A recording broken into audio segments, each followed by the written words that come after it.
हम डायरेक्ट चलते हैं 1935 के अधिनियम में, जो भारत के वर्तमान समय के जो शासन व्यवस्था है, संविधान है, उसके ऊपर सबसे अधिक प्रभाव डालने वाला अधिनियम रहा। 1935 के अधिनियम के अंतर्गत कई बेहतरीन चीजें हुई। सबसे पहली चीज तो यह हुई कि इसने भारत को एक संघ के रूप में स्थापित किया। जो फेडरल स्ट्रक्चर, जिसको हम आज के समय में संघीय व्यवस्था, केंद्र राज्य संबंध जिसको हम देखते हैं, इन केंद्र राज्य संबंधों की जो व्यवस्था थी, तो अखिल भारतीय संघ जो है, इसकी स्थापना यहां पर हुई। ठीक है, राज्य और रियासत जो है, इनको एक इकाई की तरह यहां पर माना गया। 3 ध्यान रखिए सूचियां बनाई गई, जिसको हम बोलते हैं संघीय सूची, राज्य सूची और समवर्ती सूची। इसी तरीके की सूचियां आज के समय में भी है, आप देखते हैं केंद्र सूची, संघ सूची, राज्य सूची और समवर्ती सूची।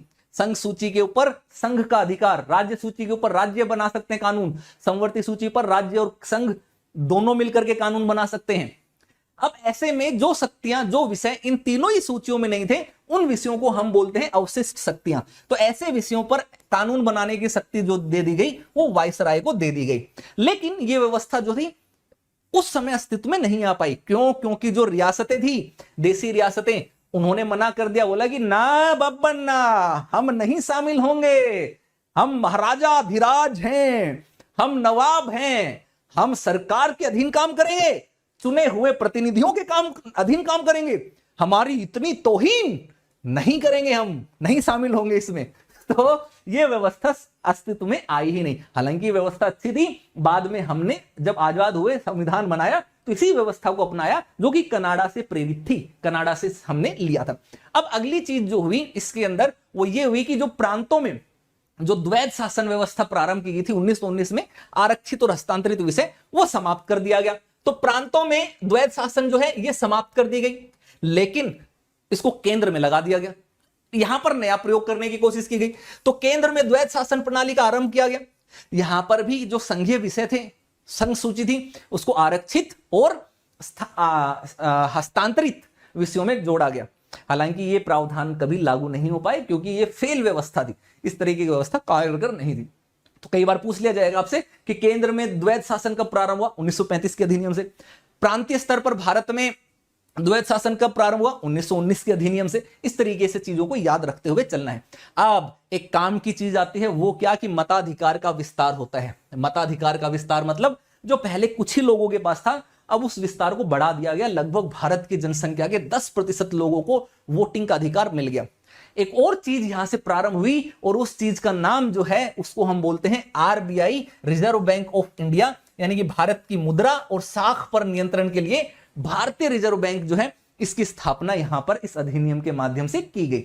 एक और प्रमुख चीज थी जिसको आप समझना है, वो क्या चीज थी कि जो भारत में सांप्रदायिक निर्वाचन व्यवस्था चली आ रही थी 1909 के अधिनियम से, उसको 1919 में विस्तारित किया गया। तो अब अंग्रेजों को वहां तक ही चैन नहीं आया। अंग्रेज बड़े चालाक थे, उनको लगा कि अरे भारत के अंदर तो जातियों के आधार पर भी तो विभाजन है, भारत में विविधता, डाइवर्सिटी तो जातियों के आधार पर भी है, धर्म के आधार पर ही थोड़ी है। तो उन्होंने पहचाना, तो जातिगत आधार पर भी भारत में निर्वाचक क्षेत्रों का अलग चीजों को करने की कोशिश की गई। तो इसने दलित जातियों, महिलाओं और मजदूर वर्ग के लिए अलग से निर्वाचन की व्यवस्था करके जो सांप्रदायिक प्रतिनिधित्व थी, इसकी जो व्यवस्था थी, इसका विस्तार किया। यानी कि इन्होंने अब अपना अंतिम वार कर दिया कि भारत में कोई भी एकता ना हो जाए, सब जो विविधताएं हैं वो एक दूसरे से अलग होती रहे। आज के समय में जो हम देखते हैं ना, सोशल एक्सक्लूजन, इस तरीके की चीजें, एक साथ जुड़ाव ना हो पाना, तो उस जो अलगाव की व्यवस्था थी, तो अंग्रेजों के शासन में वो अलगाव की व्यवस्था बहुत ज्यादा जो है मजबूत हो गई थी। अलग अलग पहचान, एक दूसरे को बिल्कुल अलग कर देने की एक सोची समझी रणनीति अंग्रेजों ने यहां पर चलाई। अब इससे एक और व्यवस्था हुई, एक अच्छी चीज भी हुई। क्या अच्छी चीज हुई? जो केंद्रीय लोक सेवा आयोग 1926 में बनाया गया था, उसका नाम बदल दिया गया, और उसका नाम बदल करके यूपीएससी कर दिया गया मेरे दोस्त, यूपीएससी कर दिया गया। और यूपीएससी ही नहीं, एक ऐसी व्यवस्था स्थापित कर दी गई जो आज तक जारी है। आपने क्या देखा, आज के समय में आप संघ के तो स्तर पर जो भर्ती होगी वो यूपीएससी लेता है। अगर हम राज्य के स्तर पर अगर भर्ती देखते हैं तो स्टेट पब्लिक सर्विस कमीशन लेते हैं, राज्य लोक सेवा आयोग। तो राज्य लोक सेवा आयोगों की गठन क्या, इसके साथ साथ जो अगर संयुक्त रूप से अगर हम बात करें कि कई, अगर कुछ राज्य आपस में मिलकर के 2 या 2 से अधिक राज्यों के लिए एक संयुक्त सेवा बनाए, उसके लिए भर्ती करें, तो संयुक्त लोक सेवा आयोग की स्थापना का भी प्रारंभ यहां पर कर दिया गया। तो ये व्यवस्था हमने आज भी अपनाई, ये एक अच्छी चीज है। अब इसके साथ साथ भारत में जो संघीय न्यायालय है, जिसको फेडरल कोर्ट, सुप्रीम कोर्ट बोलते हैं, 1937 में भारत का फेडरल कोर्ट स्थापित किया गया, संघीय न्यायालय स्थापित किया गया। ये ध्यान रखिए, 1773 के अधिनियम के से जो शुरू किया गया वो कलकत्ता का सुप्रीम कोर्ट था। 1935 के अधिनियम के अंतर्गत 1937 में जो अधिनियम, जो कोर्ट संघीय न्यायालय बनाया गया, ये भारत का संघीय न्यायालय था। इस चीज को ध्यान रखना है, तो बहुत महत्वपूर्ण था, बहुत इंपॉर्टेंट चीजें थी। और ये